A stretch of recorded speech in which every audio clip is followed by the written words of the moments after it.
video. In today's video I will show you how to get started with Threejs. So this is the output of the first tutorial which I have worked with. Now I know it doesn't look 3D, it still looks 2D. So all I'm displaying is a cube. So the red thing which you see is a cube. In future tutorials I will show you how to show all sides of cube so that it is a 3D cube and not a 2D cube.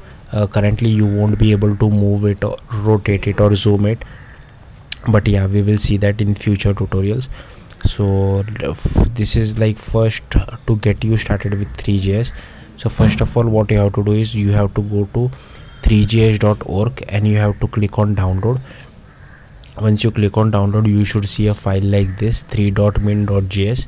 and we, for this first tutorial, we won't be using any bundler as such. Like I'm just using normal web development like vanilla JavaScript HTML. So this is how you include the library. Of course I know you can use script as well, but I want to use keep it as simple as possible. So yeah, first of all, in HTML all I have done is that I have defined a canvas and given it a class name of WebGL. And first you have to load this 3.min.js library, and then this is our script.js, so which I'm loading.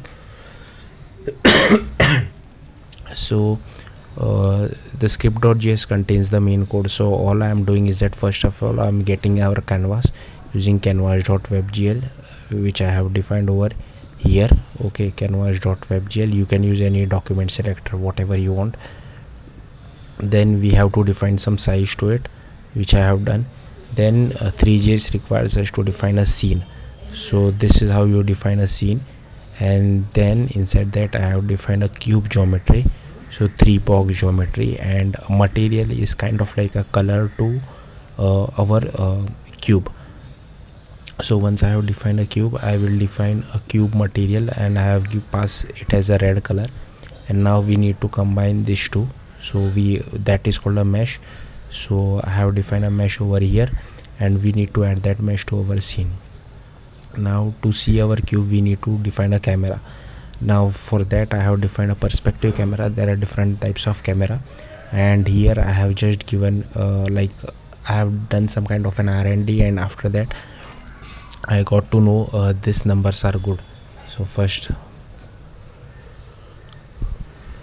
is 75, then we are dividing the width by height. Then for the z-axis I am defining it as 3, and we are adding our camera to our scene as well. And then the last thing is we have to define our renderer, which I am doing over here, and passing our canvas to it. And then all you have to do is renderer.setSize, pass the width and height, and renderer.render scene as well as camera, and you should see your first 3D object. So yeah, this was pretty basic tutorial. In future videos I will cover more advanced. Thank you for watching. Bye.